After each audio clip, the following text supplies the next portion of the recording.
ما بينفعوك ابدا لو قررت تقف ضدي. حلو قوي يا سراج. طالما بقى بنلعب كده على المكشوف نلعب. احب اقول لسعادتك ان ندى وعز اللي انت دخلتهم جوه عيله العطار هم كمان مش هينفعوك. هذا شغلي وانا بعرف شغلي كتير منيح، انما انت بيظهر حابب تفوت بمطرح تخسر فيه. انت تخسر انما انا ما اخسرش ابدا. قلت لك كتير وصلني بالشركه وكبرني معاك، بس انت ما رضيتش ورحت تلعب من ورايا. كنت بتضيع وقت. ايه بقى اللي حصل؟ خسرت انت كل حاجه زي ما سليم بالظبط خسر كل حاجه. سليم وين يا سيف؟ الله اعلى واعلم. هو قال لي انه هيحل الموضوع من فوق تقريبا، سافر عشان يتواصل مع الشركه، وانا دعيت له من كل قلبي وتقريبا ربنا وفقه. انت رح تخسر، صدقني رح تخسر، ووجودك باللعبه صار خطر عليك وخطر علينا، فبنصحك تطلع منها. اللعبه اتغيرت يا سراج، بس واضح انك مش واخد بالك. انا خلاص ابتديت اتواصل مع الشركه وقريب قوي انت اللي هتخرج بره اللعبه، بره خالص. نورت. واول ما سابت البيت ما جيتش تقول لي ليه؟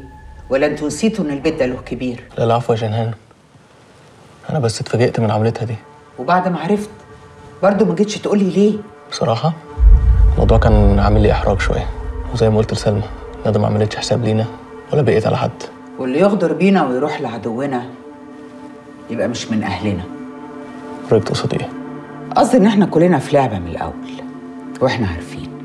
بقول لك ايه يا عز، هو انا لو قلت لك تروح تعمل تحليل DNA هتقول ايه؟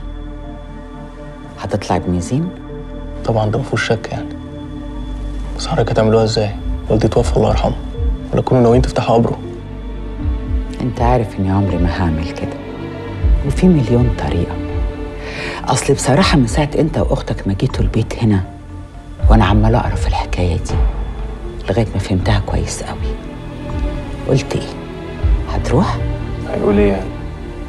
عايز واثق في نفسه هيروح يحلل عادي.